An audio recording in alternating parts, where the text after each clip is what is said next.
Hello, and welcome to Feedback for the week of November 23rd. It's Turkey Week, Thanksgiving, not Canadian Thanksgiving. They have it on a different week. So to all our Canadian people, enjoy this normal week. It should be fun and cold up there. Obviously, we are now joined by our illustrious crew. We have Patrick Klepek. Hello. Abby Happy. Hello. And Dana Vincent. Hi. So, because it's Thanksgiving I'm week... still thinking about Canadian Thanksgiving. I'm sorry. No. They You're in have deep one. I don't concentration. know exactly what it is that they celebrate, if there were blankets and food exchanged, or if it's just like, well, we're in Canada. Thanks. All I You know know. is at the beginning of August, they celebrate mustard. That's all I know about Canada. Really? That's Yeah. it? Mustard I found Day. out that there's actually a pimento festival that's held in Sicily for the stuff that goes in those olives that end up in martinis. Why are we not there? Oh, we have a garlic festival in California. Yeah, that kind of makes sense because garlic's very pervasive. Yeah. The pimento, I don't know where the pimento is used outside Well, of maybe the olive. there is really pervasive. Exactly. What are we doing? Anyway, yeah. But, sorry. I point. derailed this entire train. I'm Now, sorry. Thanksgiving is thematic to this episode because it's been a tradition for about 1 billion years on X-Play, because that's how long it's been on the air, to do the Holiday Buyer's Guide right before Thanksgiving because of Black Friday, which is the day that follows Thanksgiving when there's all the deals and people start their Christmas shopping, except that's not true because everyone knows that the Christmas stuff happens right after Halloween, but we're just going to be old school and still pretend like it's all happening around Thanksgiving. And so in honor of that, we're going to be talking about a lot of games that are already out, and their suitability for certain gamers out there, because there's many questions, and a lot of you out there have sent in questions with regard to our discussion today, and we're going to be answering them. Maybe suitably, maybe not. You would have to watch to find out. Okay, we're going to start with the PlayStation 3, which I think we've all kind of agreed has had a much better year this year than in all the years that preceded it. Yes. Sure. I know when my dad calls me, because he's heard about something gaming-wise, it's big. When the PS3 Slim came out, he was like, hey, what's this thing that's out? And I'm like, oh, crap, something's blowing up. Am I supposed to know about this? Yeah. Oh, crap. Modern Warfare and New Super Mario Brothers also prompted that phone call. Yes. But that was just one. They were the same week. My mom wrote me an email about Project Natal, and she was like, I think it has water in it and a kid named Milo. She's not wrong. Wait, are you She's not wrong. Are you the one that had the school teacher email too? Who had No, that? my mom is a teacher. Okay, that was you. Yeah, and her class was asking about it. And she was like, do you know anything about this? And I was like, oh, She felt really I don't cool, even know what probably. oh, It's got yeah. water. I have someone I can ask in my family. It's true. But the PlayStation 3, obviously, we do have a fairly significant price drop. That suddenly made it very competitive with the Xbox 360. It has a sleeker look now that's less like a George Foreman grill and more like a smaller George Foreman grill. But really, it's I think less to do with that than the fact that there's been a lot of games that have come out this year consistently throughout the year that have really been of a very high quality. Our first one is Killzone 2. Remember? We are still in That the game year came out that the Killzone this year? 2 came out in. Obviously, there's been skepticism abounded for years leading up to this because of the notorious trailer that they had at E3, I think about 3-4 years ago. Yeah. I think we were all kind of pleasantly surprised to find out it actually pretty much looked like it did in that trailer, Yeah. and they weren't lying, even though at the time they were kind of thin. They were lying. They just managed to make Yeah. that lie meet the truth pretty well. But I think a lot of us also have been rather skeptical about whether or not, graphics aside, the game was going to be that solid. The initial Killzone was kind of presented as the Halo killer, and it was more like the Halo teaser, if anything. It would kind of ring the doorbell and run away from Halo. It really didn't live up to the expectations on the PlayStation 2. Well, when you don't have the install base that Halo has, it's Yeah. hard to be that killer. I mean, especially when you're just on one console, it's hard to kill something on another console just that has a larger amount of people using it. Yeah, but it turns out Killzone 2 was a very strong game and was a strong shooter. Yeah. Patrick, I mean, if you had someone who had a PS3, who's the type of person that you would sort of say like, okay, you would love Killzone? Well, I mean, Killzone is kind of like Uncharted 2, a game that, irrespective of whether you even like the game or not, it is such a definitive way to show off what you just spent on this machine. Yes. Like it is like, and I wasn't as big a fan of the game itself. I never really got suited to the controls, but Yeah. I played through the game and it is gorgeous from beginning to end. And just on that alone, that it's worth checking out just because it's a really good way to justify, like, if you show your wife or your girlfriend, like, why did I just spend $300, $400 on this? Because of this. Yeah, I mean, I've never seen gunmetal look that Gray. Yeah, exactly. It's the best looking gray Someone gunmetal. call LL Bean. They need to. Yeah, I know. I found that with the game in the beginning in the single player, and it is strange. They're doing something very different from Halo. Is that it's not as character driven. I mean, almost like they're trying to do kind of the chaos of war. And so it took a while for me to sort of warm up and really kind of get the thrust of it. I found the second half of the game, the gameplay really did start to pop, and I was like, okay, now I'm using my cover. I'm using my strategy a lot more than I found in the first half of the game, where I thought the game was just kind of yelling at me a lot. Yeah. Abby, what did you think of Killzone 2? I loved it. Again, control for me is, and I don't think it's just because I prefer Xbox over PlayStation. There are definitely games that I think highlight both of those controls, but the controls in Killzone never quite clicked for me. That said, the game is spectacular. Yeah. And I had a blast playing it, but I'm a sucker for shooters too, so it's hard to throw a good shooter in front of me and go, No. I don't think so. One of the things, for people that are getting Killzone 2, the control scheme that you are going to be most familiar with is like the third alternative control scheme. Yeah, the you one can that swap it actually over. mirrors Call of Duty. the one that's the default is, I mean, maybe things are just different in Amsterdam. I don't Yes, know. Of course But they are. They also did issue a patch later that brought it more in line with what people wanted. So Yeah. if you're buying it now, as soon as you pop it in, you'll spend an hour updating the game, and then you'll have the controls you want. Right. Yeah. Now, Dana, who would you be getting Killzone 2 for this holiday season? Anyone who didn't want Modern Warfare 2? That's a good point. There you go. Which would be a slim section of it the is- population, I believe. It is one of the crises of a lot of shooters this year is that there's just this large cloud of this other monster game that's out there. And It I is a think- distinctly yeah. different setting, though. So It is. But I think something that handicapped Killzone 2 is, as Abby was talking about, the install base. Had Killzone 2 come out after the PS3 was more accessible, after the price cut, after the Slim, it probably would have had a better chance. But when it came out, still not a lot of people owned PS3s, or not as many as the Xbox 360. So I think that was to its detriment. And also, I think that, where there might be some console purchases that are happening here at the tail end of the year, Exactly. a lot of them are being stimulated by the release of Modern And Warfare 2. then again, I have a lot of friends that love shooters but don't actually play online. And it has a great single player campaign. And I highly recommend games that Yes. are shooters that have great single player campaigns to my friends that don't necessarily hop online and play with everybody else. So, I mean, if you really do enjoy shooters, I would absolutely pick it up. Now, actually, to Dana's point about Modern Warfare 2, one of the comments from, I can barely pronounce this guy's name, Exshaslorslix. It's got an X on Close both ends. enough. Yeah. Close I think enough. the X's are supposed to be hardcore. So I think this might be a little bit of an older comment. Killzone 2 is some of the coolest graphics I've ever seen in a video game. I wonder if anyone will still be playing this when Modern Warfare 2 comes out. Sure. I mean, almost any game that comes out that has a multiplayer, there will still be some guy on there playing years later. No, There's someone I mean, playing Turok multiplayer somewhere, probably. I want to track that guy down. Yes. I wanna It's be his Turok, friend. actually, who's playing it. But I think like as Abby pointed out, even if it has a great single player experience, so it is a good complement. And also, both of the campaigns in Modern Warfare 2 and Killzone 2 are relatively short. So added together, Yeah. they are kind of one decently long game as opposed to two 5 to 6 hour experiences. So I think together, you get two great single player experiences, and then all your friends right now are going to play Modern Warfare. You're kind of getting the best of both yeah, worlds. the problem with going into multiplayer is that point is that the players who are really hardcore. That's true. and The ones that are really still good playing, are really yeah, good. you don't want to play And with so anymore. You start as a noob and you go in there and it's like, oh my god, why is everybody killing me? Now, let's move on to the other one that was from the first half of the year for the PlayStation 3. I think I had high hopes for this game, and it still delivered, I think, higher than I expected it to, and that was Sucker Punch's Infamous, which really was kind of, it came out at the perfect time of the year. It Yeah. was right when I just needed something to sink my teeth into. It did come out right alongside Prototype, and it couldn't help but draw the comparisons. Those comparisons really don't seem to be all that valid. I don't find the games very similar at all. No. And Just I've the been saying hoodies. that before they were out. I'm like, wait, these are totally different kinds. I mean, you have a character that looks the same, but the games are not really. What I actually love about Infamous is it's kind of a pared down open world game with not a lot of filler. Like, you're not doing a ton. And for me, I actually like that. Like, I'm not doing a ton of side missions I don't really care about. They're kind of, they're very direct. Like, oh, here's one over here, here's one over here. But it's not just like a whole game where you're ignoring that core story and running off to go race someone. It really is like, oh, here's a cool few side ones. And then I have this main, like, storyline, which I loved.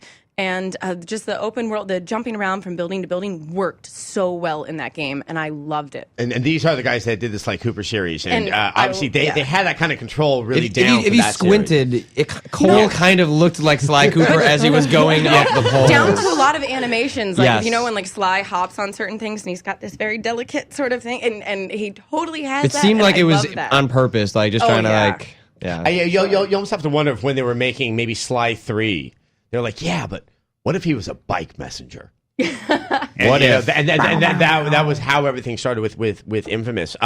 Our comment from Blackjack237, he said, this game is freaking pure badass. The free roaming, the ability to choose whether you're good or evil is freaking cool, and the graphics rock. This game might be the best game ever made for now.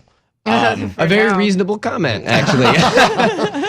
Despite the 4 exclamation marks. And the one. And the funny thing about the good or evil in the game is I went good because I always go good. I I went want to go bad. evil, but I'm always good. But the very first decision that you have to make in the game, I didn't know how to do it because the consequence for it, there really was no consequence for Is that me. the food Gonna rationing? give people food. Yes. And I'm like, but I don't actually need food in the game to survive because I never actually eat. point. And I never, and so I had this kind of I actually really thought about that because I'm like, maybe I could just go evil and there's no real consequences for me. And I Well, went good like that usual. actually is what happens. Is that I really enjoyed Infamous 2, but my issue was I decided this game I'm going to go evil. Except that it didn't really change anything because Yeah. ultimately you're still doing good things. You're just going down the evil path set for the it for the was powers. really interesting. I watched someone play evil because I just feel bad. But Yeah. it was kind of, I guess I could have really gone either way. It's mostly just kind of a reason to play it twice because you get Yeah. 2 sets of powers. The story itself doesn't change, but I Yeah. thought it was. But evil powers are always cooler, and that's why I hate that I always have to be It is good. interesting. I mean, I have a feeling also when you get to the game, you'll definitely have that feeling that there will be a follow-up to Infamous.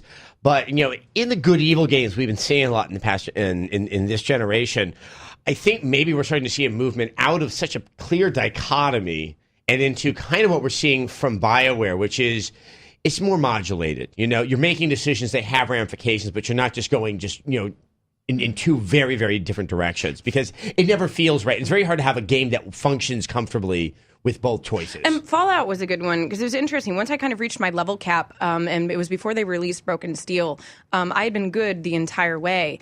And then I didn't actually need to be good anymore. I just had a few missions left to finish, and I kind of just wanted to get them done, getting ready for Broken Steel. So I was completely evil because it was more efficient, and I could finish the game. Well, and the great part about Fallout was that they always put in that back door was that if you give the poor guy a glass of water, you immediately become good again. So as long as you knew that, you could go and just be a complete jerk and just decimate towns of children, but just give the old man a little water and you're And good to again. be fair, I did that because I thought maybe he'd give me something really good later on. So it was actually selfish, the reason that I was being good. Look at you. You're I'm learning truly about evil. myself Yeah. today. all you Psych get from session. him is I might just actually more be you. really evil. Now, Dana, when you play games that have that kind of split, what is your tendency? Do you play good? Do you play evil?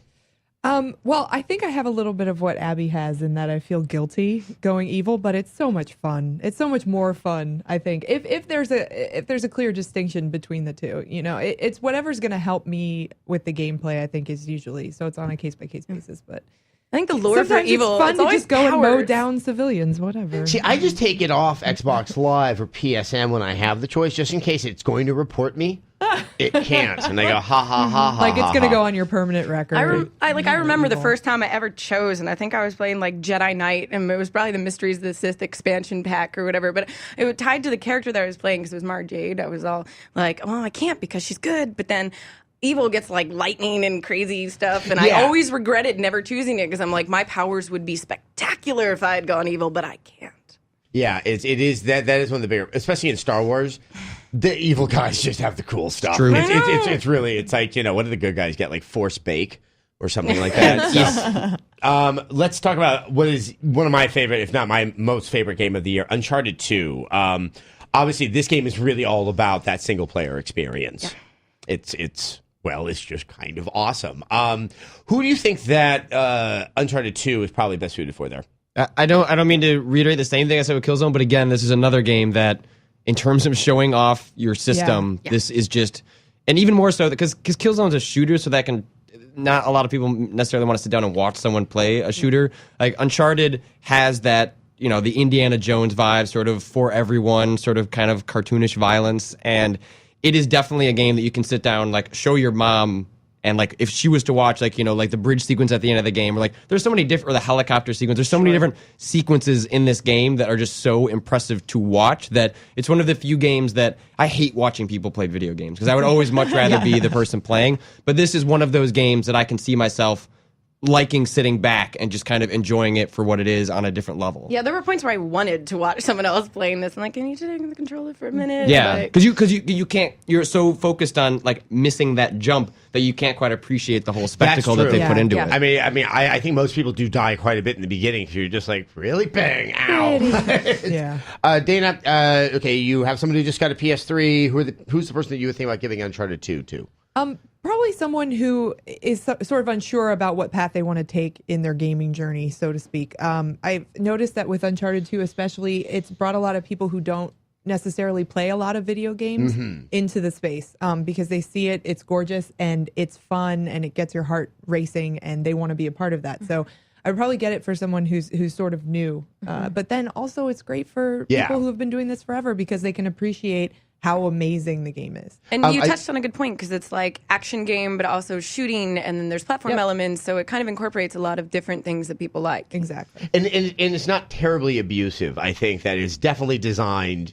I know that you had a rage quit on it, but you're a unique breed, Abby. I find that it doesn't throw some of those really bad choke points until the very, very end of the game, so that people will be able to pretty much play it all the way to its conclusion. Yeah, and plus the platforming is pretty straightforward. It's kind of hard to screw that up. So if you're having choke points in the combat, just ratchet the difficulty to the easiest setting, and that's not going to diminish the platforming part of it, which is some of the most impressive parts and the set pieces. So And it's generous on hints. And Yeah. I mean, you don't even need, that's a game that I don't even desire to play on a harder difficulty because it was so much about the narrative and the story that I didn't really care whether I could shoot this guy or do anything. I just wanted to play through and see how that kind of almost movie played out.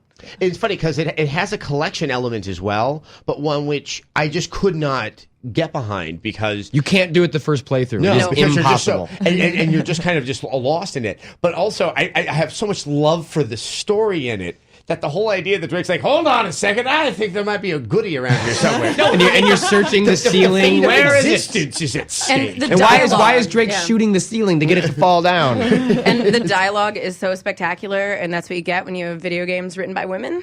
Yeah. Amy Hennig, Fair let's give her a enough. round of applause Yeah. for that. And she did an absolutely incredible job writing that game. Here is one of those funny things, but before I get to a reader question, if you do give Uncharted 2 to someone as like one of their first games, have you then raised their level of expectation of what a game can do so high? Kind of that mean, successive actually. games Kind of a for jerk while- move. Yeah, that they'll be like, well, but that's not like Uncharted 2. I mean, is that something to consider?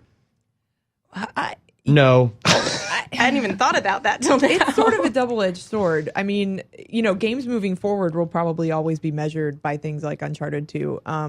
And so raise a generation of gamers who expect excellence, I guess, is the That's only not way a bad to say thing. it. Yeah, I mean, I guess I worry. It's like, if you're young and you see Kubrick's Spartacus, and then you're like, oh yeah, cool, I love Roman films, and then someone gives you Guccione's Caligula, and then you're like, oh man, it just wasn't, they didn't free the slaves. That's what's going to They just happen. That is freed exactly their what's going to pants. happen, Adam. Exactly.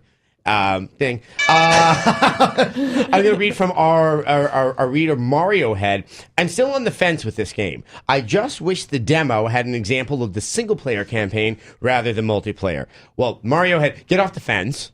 It is a very, very good game. But this does bring that issue of the demos. I mean, does every game need a demo? And then I don't think every game is served well by having a demo, multiplayer or single player. That one is a clear one where because I don't actually like the multiplayer. I think it points out a few of the flaws in the actual control and gameplay in the game.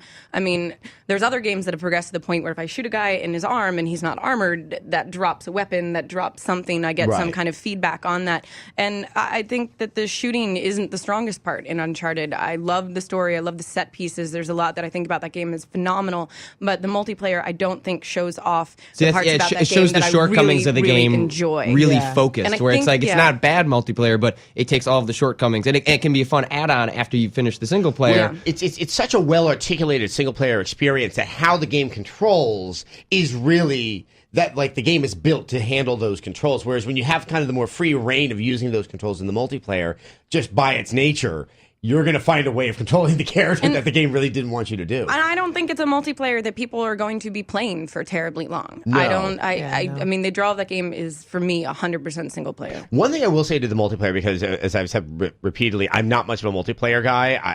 I use my games to get away from others. I do like the multiplayer in Uncharted 2, I think because of that, because it is kind of, it's not standard or typical to a lot of the multiplayer that's out there, especially like Modern Warfare 2, that I felt that I kind of was on the ground floor with a lot of other people and that I could try to build myself up. And I think maybe for entry-level gamers, if they just want to get an idea of what the concept of online play is, and the co-op I do find to be a lot of fun in this The game. co-op's really great. Yeah. Because The co-op is a lot of fun. It is being able to see like sort of what Drake's actions were from a distance being enacted by another player when you're just looking off and there's someone just punching someone out or doing one of those slide moves to just take their weapon. It is, I don't know, for me it's humorous. Also, if someone's sniping enemies above you and you start to see the bodies slap on the ground. But that said, a third-person multiplayer is a unique challenge all in its own. I mean, if you even look at Modern Warfare 2, the third-person stuff is pretty much the least popular. Yeah. I mean, Gears pretty much kind of owns the idea of the definitely. third-person multiplayer. Our fourth game for the PlayStation 3, Ratchet & Clank Future, A Crack in Time. I was a big fan of this, but then I have a real soft spot for Ratchet. Now I know It's okay. It. This is definitely. I've just finished it this past weekend. It's probably one of my favorite games this year, and is easily the best Ratchet and Clank that they've ever produced. It's the best mixture of platforming and action and weapon building and customization. Like it just has all of and gadgets are a huge addition to the series. Well, really just the hover boots, but it's such a good game, and it's so pretty. It is so pretty. It is. Yeah, it it is. I mean, I keep on saying like both their animations and their graphics just improve so consistently from game to game.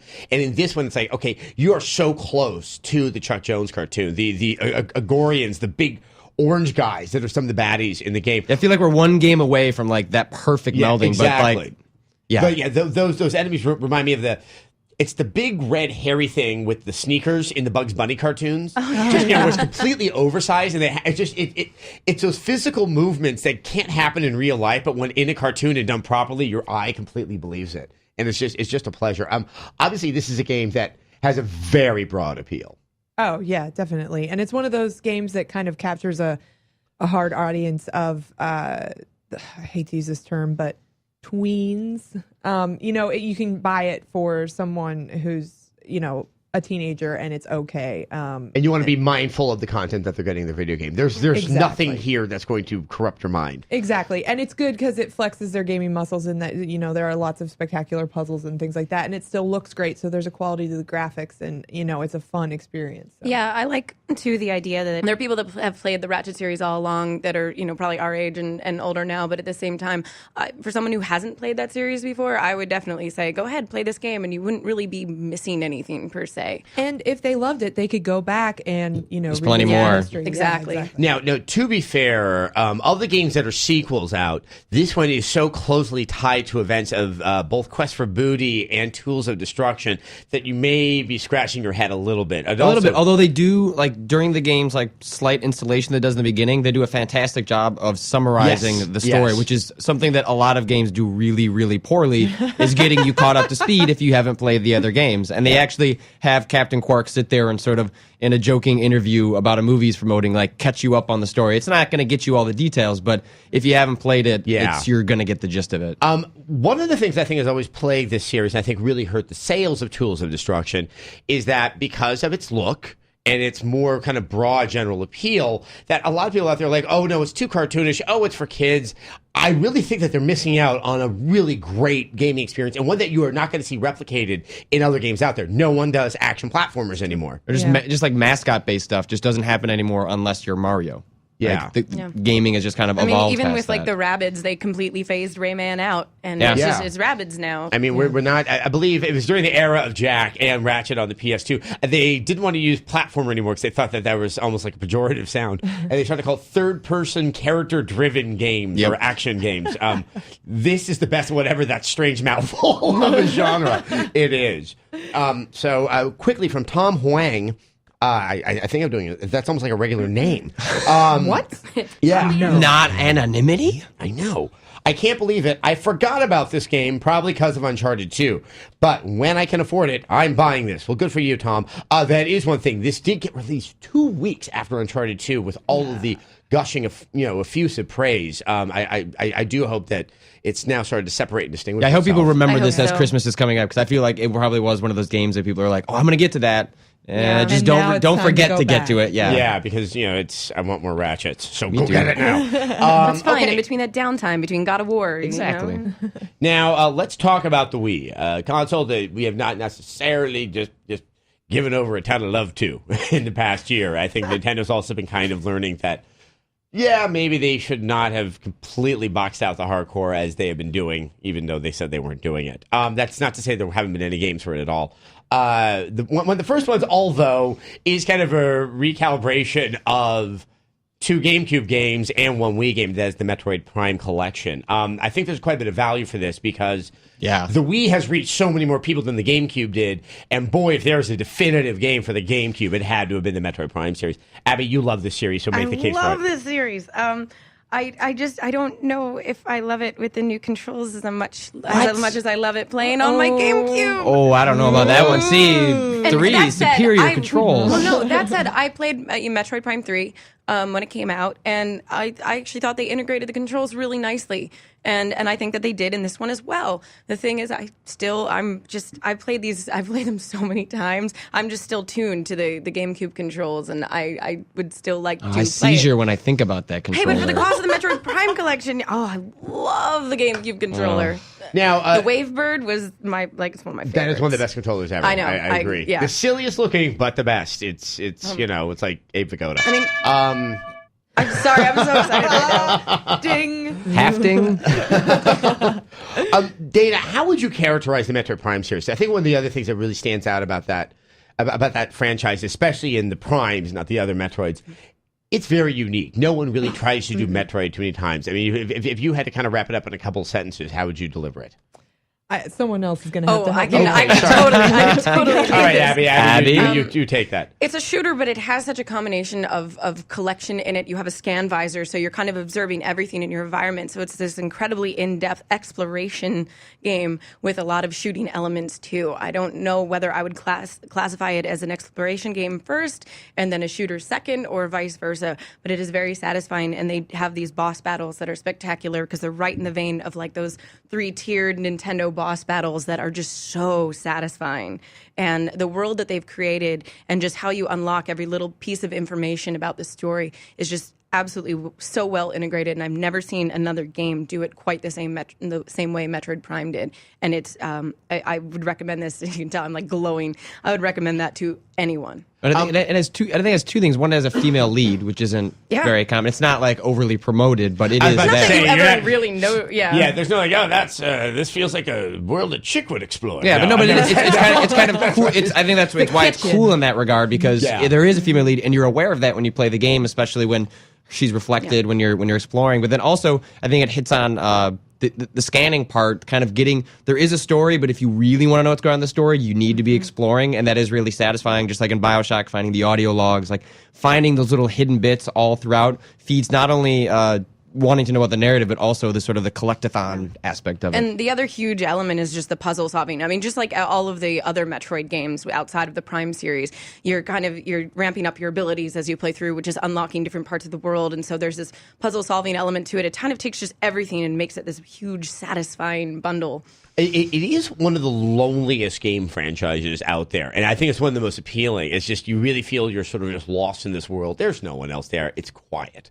One thing I've always felt, though, is that if for a newer gamer, it is quite challenging. More importantly, I don't know if for the trilogy if they've changed sort of the map system, but I just know from playing both Echoes and the first Metroid Prime, if you put the game down for a while and go back to it, it's very hard to figure out what the hell you're supposed to be doing and to get back on track. And it is something, honestly, I don't always recommend strategy guides, but especially for someone who's newer, you may want to have that crush because there's so much that's worth enjoying, and you don't want to let that game kind of get in your way. And you do want to find a lot of the hidden things here because it increases your ability to have ammo and makes the game a little bit easier to Especially get for through. Echoes, because they kind of throw in a couple new That's the twists. hardcore of the three. Like, Yes. it's always Yes, seen as the most definitely. challenging. Yeah. Now, the audition says, should I play the series from start to finish, or is there one I should start with first? Yes. Yes, I would please say the answer this beginning. question, 'cause I've never played. Yeah. I wouldn't say it's terrible to say maybe skip the second one. Like, that seems to be the one that is, especially if you're newer to the series or if you're newer to games. Don't start with 2. Yeah, that would be the first recommendation. So but I then, should start with 2? yes, Yes. you Yes. specifically Yes. should start with two. And play it blindfolded. Oh, It's a you whole got different it. experience. Only sound, very auditory experience. The video will be on the website next For week. people out there, how would you describe how linked the 3 games are? I mean, is there really a strong narrative thread outside of the role of Samus and the Space Pirates? It's more just her kind of adventure. It's your exploration is the narrative, and then there's just kind of a story that links it Yeah, together. it's I a little think. more loosely. I mean, I wouldn't say that you'd be missing the most key plot points. I mean, honestly, between the time that the games came out, I had to think. I'm like, oh, what happened in that one? And I did this thing, and then, okay, no, but I just think to kind of engage yourself in the series, it would help to start with the first, and then. I mean, for me, I'm just replaying them to try to now do it with the Wii remote because that's a learning experience in its own. Yeah, I think once again, as I think we're going to be discussing with New Super Mario Brothers Wii in a second, for people that have never played these games on the GameCube, you're going to have a leg up with the Wii remote controls than for people that have gone through these games and then trying to recalibrate themselves to the motion It is control. more natural. It I can is understand why very Abby natural would in like this. the GameCube ones more, but the Wii ones, in terms of usability, are superior and easier to get into. Yeah, Yeah. and I said when 3 came out, like they integrate it very well, like and fun too. So when you're opening a door or you're throwing your grapple hook out, you're actually kind of doing that, and it feels natural. I didn't necessarily feel like, oh God, why are they making me do this? Now, if they had released it as they first showed it off to us at E3 like a year and a half before, that would have been a different Yeah. story. That was Yeah. one of the most strange uses of motion control I'd ever seen. So, as I just said, the next game on our list is New Super Mario Brothers Wii. This is interesting. I'm going to go ahead and take our commenter first, and this is from Jay Woolley 7089. I think what I'm about to read from him might sound like anathema to some of the people that are sitting around this table. As much as I would like to give this game a try, I don't think I could get myself to pay full price for a classic style Mario. Obviously, this is taking the 2D platforming that, for me, is the whole reason I'm into video games. Let's say this is coming right off the Ratchet discussion, which is intrinsically linked to this series. This is classic style. Does that mean it's old, that it isn't comprehensive? How would you? That's tough. I mean, I think it's really hard for any of us to judge because we have been playing from that. So the idea that they're going back gets us really excited Yes. to go to an old style. But I don't know. I don't know if people do look at that and wonder, well, I shouldn't be paying $50 for that. It looks like an older game. Like it's hard for me to say because I want to tell them, well, screw you. I'm glad that I'm paying $50 Yes, for an old exactly. school Mario game. But I don't know. I don't think so though. I think people just look at it as a Mario game that they remember with nostalgia and they're happy they can play it with friends and family. I don't think they look at it as it's not Mario Galaxy 2, so it's not worth $50. I mean, Dana, is this a sign that we should pretty much just get a lawn chair, sit on our porch, and yell at kids? I mean, have we just gotten old now? Can we do that? Yeah, anyway? I think they should all get off our lawn. Yeah. No, I think this is in the toy industry. They talk about a donut, like Hot Wheels. There's a hole in the middle where teenagers don't like it, but adults collect them, and little kids really like it. And I think that's what we're going to see here with the new Super Mario Brothers, because adults are going to have, like Patrick said, a lot of nostalgia for the series. They're going to love it because it takes them back to their roots. And little kids are going to see it and they're going to think, oh, this is really cool. But those in the middle are going to kind of look at it like, this is for old people or really little kids. I don't want to be a part of it. That's a good What point. else have I Yeah, got? I'm a gonna really go. I never see- even thought about it like Say, that. I'm not going to see myself. I'm not going to play that Mario. I'm going to go see that New Moon movie again. I am all adult and You're sophisticated totally now. Yeah. Abby, I mean, classic Mario. I mean, is there a way to sort of just kind of explain what the raw appeal of that is? Of classic Mario? Yeah. Well, I mean, for me, and I'm sure most of us sitting here, there's a nostalgia mixed in with, they were just great games. Sorry, I'm like, It's hard to it's pinpoint hard, it's really exactly. hard to They were pinpoint the it. only games for a while. That's what the Yeah. one that all of my friends had. Whenever I went to somebody's house, it was Mario. Mario and Duck we Hunt on played the it, same and Duck Hunt, cartridge. Yeah. Well, I think like what I'm also getting at, because it does alter what I think is the raw appeal about Mario, is that it controls so well. When you hit that button, it does exactly what you thought it was going to do. And with that knowledge, you then have this wonderful way of approaching all of the challenges. And that control system is so damn appealing that for us, when that was pretty much the only cartridge we had, maybe for an entire half of a year, going back and playing it over and over and over and over again just never got dull. But I think it speaks to the fact that we're saying that everyone had a copy is that anyone can play this. Yeah. Like and that's part of the big appeal of this new one is that, I think it's come to surprising around the office. Like the conversation is actually this is a really good single player Mario game too, even though it's all been marketed as a multiplayer game. And I think that is the appeal of these games is that you can play it and have a totally different experience, and then you can give it to someone who's much younger or much older, and they can still get something out of it. I put my finger on it. I finally got it. Okay, go for it. I'm like, the other reason that Mario was so great to me, too, is that there were, in a way, very different ways to play it. Because you had your friends that were totally after the warp zones. Yep. And trying to get through as fast as possible. But it was one of the first games where I just saw everybody either trying to do like a speed run or show off in some way that they could do this one thing in it, or where they knew where everything was.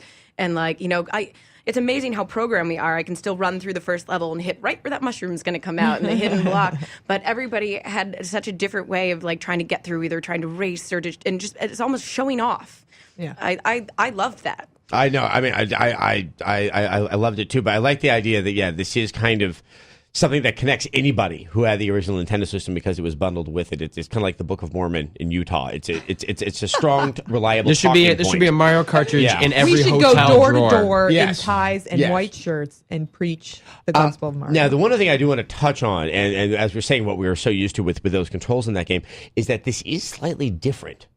Not just the addition of motion controls, which I wish they had not added to New Super Mario Brothers Wii, but Mario has an odd weight and now a momentum that causes skids, which it has caused me, for people out there that want that classic 2D Mario, it's 2D Mario with a slight twist, and you're going to have to get your head wrapped around that. And I think it Still is mad to about that rock on the thing. Is that what this is about? Yeah, exactly. I can't pick up the damn Toad because I keep throwing him after I pick him up, and he probably thinks I'm being abusive. Probably. I think maybe it's like to get away from some of the floatiness. I mean, because the Mario games are pretty floaty, and so that might be sort of trying to get to ground Mario a little bit. I just like the idea that when he lands, he stays put. Right. He's like Carrie Strug. He's not going to jump after that vault. Okay? It's just going to boom, stick that landing. And it does change how you're going to gauge, really complex jumps later on in the game. Right. It is something. But then again, You'll get used to it. Yeah, Just like everyone has said, you're going through 8 worlds. By World 2, you've given up complaining about it. Yes, it's like communist doctrine. You're just going to have to start rolling with the great It's punches. Mario. You don't have a choice. So that is just Wii. I know it's a little bit more sort of, cursory on the stuff on the Wii because I do want to get to the 360. Did not have as many exclusives this year as the PlayStation 3, but it did have some strong titles. I think the big one that stands out this year is Halo 3 ODST, which is the game that I think still serves a lot of debate because it's not Halo, it is Halo. Is it a full game? I don't know if it's a full game. Yeah, our user comment really kind of summarizes the... Go ahead and read our user comment, Patrick. From the Oracle. Honestly, the game is a perfect addition to the Halo library. In terms of ODST's place in the FPS genre, considering how many the FPS library is pretty oversaturated these days, it couldn't be more refreshing to see Bungie teach an old dog new tricks. ODST is worth your time. I can understand some being skeptical of the price of the game, but honestly, when you play the game, you forget how much it costs. Why? Because you'll be having too much fun. I mean, if you like those Halo controls, if you like the way that Halo plays, you are exactly a prime target for Halo 3 ODST. I mean, Abby, what was your take on the game? I was bored. You were bored. Sorry. I'm okay. What part of it? I mean, tell us how you really Boom. All right. Abby. All right. Go. Okay. I've never been the hugest Halo player. Exactly. But I was a PC gamer when Halo came out, and my brother brought it home, and I'm like, Halo. Well, I play on the PC, so I was just not. Now I play a lot on consoles. This one though, and I've played all of the Halo series. This one for me just didn't really do it. I don't know if it's that I'm not as engaged in the story as other people who were playing it, but I didn't find the single player campaign particularly overwhelming. I just was like, and then I shot some more guys, and I walked over here. Thought the map was kind of a pain in the butt, and but what I did love was, I'm thinking this is what everybody says, but I loved Firefight. I mean, I played that until somebody at work borrowed my copy and hasn't returned it. Ooh. No, I love what they do with Halo, and I can appreciate it, and I understand why people like it, and there's no need to start a flame war on the forums or anything. They will. They will. Don't worry. I know. I understand, and I get why people love that game, and why it's as big as it is. But ODST didn't do it for me. Now, in terms of it being a gift, I mean, someone just has a 360. Do you do Halo 3 or Halo 3 ODST? I mean, where would you lean? Well, I mean, off like there is a legitimate argument to be said for the people that did buy all the map packs and then are paying $60 for ODST, given that they're not getting a deal with ODST. You've already paid for these things, but I think they complement each other pretty well, because if you have them both together, then you have essentially the complete Halo 3 experience. And I, as someone who doesn't care for the Halo narrative and didn't follow with the grave monger or whatever it was in Halo 2, like, I loved ODST because it didn't get so bogged down into the details of the narrative that I needed to read the books to understand what was going on. And I liked the open world, like pseudo open world. It's not an open world. Sorry, I backed off just for you. And I liked that. I liked the kind of solo experience. It was terrifying. I remember when we talked about this on feedback before. I prefaced in like, I'm not very good at Halo, so the fact that the way the game stripped back the gameplay did make it really terrifying when you were by yourself and didn't necessarily have the same strength as Master Chief. So I ended up really, really enjoying ODST. But I did see the sort of, like, in terms of it being a deal, why people would have trouble with that. But as a gift, I think. You're not worried. You're not worried that it's 40 you got it as a gift. The one admonition I would throw out there is that if they have not played Halo and you get someone ODST, they may be left scratching their head as to what all the hubbub is about. And they're going to think they're in a Firefly episode. Exactly. Because Nathan Fillion does. There's like 4 cast members from Firefly in that game. Yeah. That show and that game, Bungie has the money; they can bring the series back, right? Might as well. Yeah, just go call Joss Whedon and work it out. Let's move on. This game is not exclusive to the 360, but kind of it's a grab bag so we can get a couple of games covered in enough time. Call of Duty Modern Warfare 2. What's that? There might be somebody out there that doesn't have it yet. And what, are you sure? Yeah, I don't know at this juncture, but if someone is holding out thinking they're going to get it as a gift this holiday season, I think by all means, if you know they want it, get it for them. Don't play multiplayer if you get it for Christmas, because the matchmaking sucks, and you're going to be thrown into games with people who are like level 60, and there you are. Please with get your this little game gun. and get online. What? Yeah, Abby is the level 60. No, I'm level. We're No. I'm learning level so much 59. about you. I'm sorry. Well, wait. You're like $9.99, not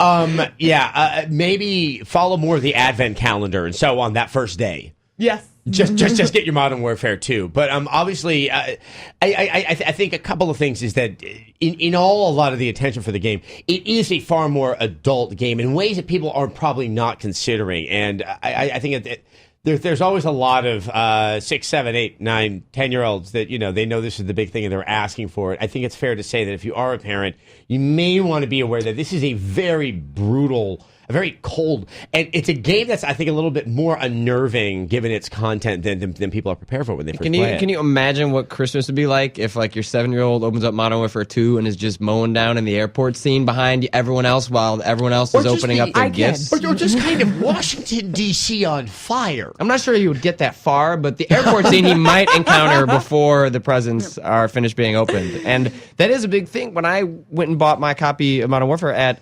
GameStop, it was like, there were 10, it was a line like 30 people deep coming to pick it up after work, and there were 10 kids that were there with their parents to buy the game. I'm just like, if they knew, would they really still be doing this? I wouldn't buy it for a kid. I Some of them wouldn't. would. I'm sorry. I don't The believe in kid's that. going to find a way to play it, but I don't think that's necessarily you want to. I don't think that's give an the art- yeah, stamp of exactly. approval in terms of the gift, because I think there are some, and even not just no Russian. I think there are some just troubling scenes that I myself was. I mean, there are moments of disquiet that I had towards the end of the game, and yeah, it's violent. 15 or 16, sure, but I'm online and I'm playing against kids that are like 10. And I don't Yeah, you were mentioning this. Yeah, the one kid that thought that teabagging was when you put your butt in the other guy's face. Oh, the naivety of youth. No, we Yeah. call those coffee grinds. Right. I think maybe the problem with Wow. it is that the single campaign doesn't give a ton of context. So if you're young and you don't really know a lot about the world at large, you might think, oh, Russians are so evil. Like, are we going to get bombed? I don't know. I don't No, know. but that is an interesting point. It does not necessarily spoon feed that narrative. No. And so you do need to sort of kind of do your own digging and kind of parse things that are happening in those cutscenes. I mean, I think you need to do what my parents did with me, which is have a good idea of what your kid can handle and what their kind of maturity level is. Yeah. I mean, would I buy it for a 15 or 16-year-old? Yeah, I might. But would I buy it for like a 9 or 10-year-old? God, no. I mean, Well, I would buy it for a 9 or 10-year-old that wasn't my child. Yeah. You know? Oh, it's a gift. To drive the parents nuts. gaming is not a social experiment. Maybe it is. I don't know. Oh, sure it is. Everything's a social Raising experiment. kids is, right? Another couple of games I just want to get to as well. Assassin's Creed 2. It's interesting because I would also say this game is not for kids, but in an entirely different way, because I think most kids would be like, what the hell? There's a lot going on. Well, there's a really nice history lesson that I found fascinating in this game. Especially when you Italy. especially when you encounter any landmark and you can read like 2 pages about it. I mean, I don't think kids are gonna like that. I'm a proponent of history and video games and but it learning is- in video games. I agree. It is a very complex and adult story in terms of its telling. That it would be one that would encourage your more precocious children out there. It is kind of high up there on the sex and the violence and the atheism.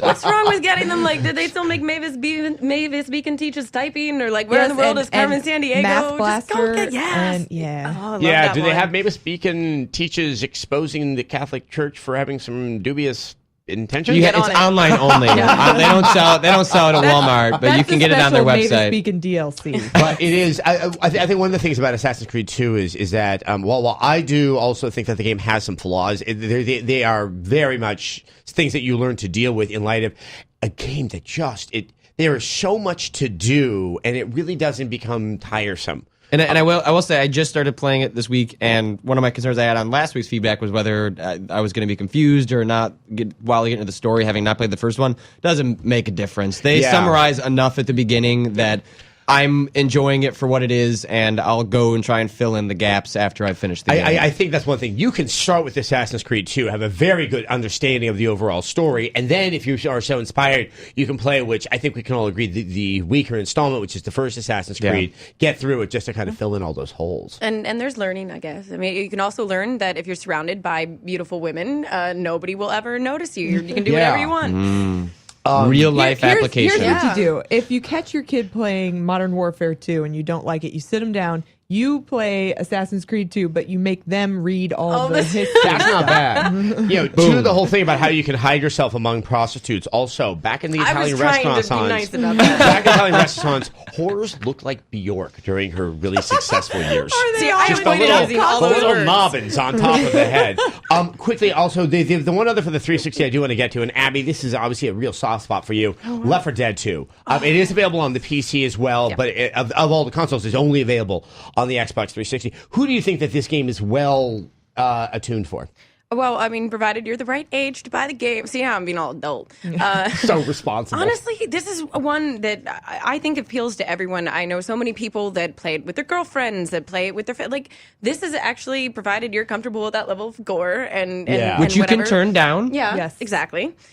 It is actually a game that has appeal past just your core shooter audience, past your core kind of horror and Zombies. zombie Zombies are audience. just zombies are like this X yeah. factor for a lot of people. Like I they don't. noticed, yeah.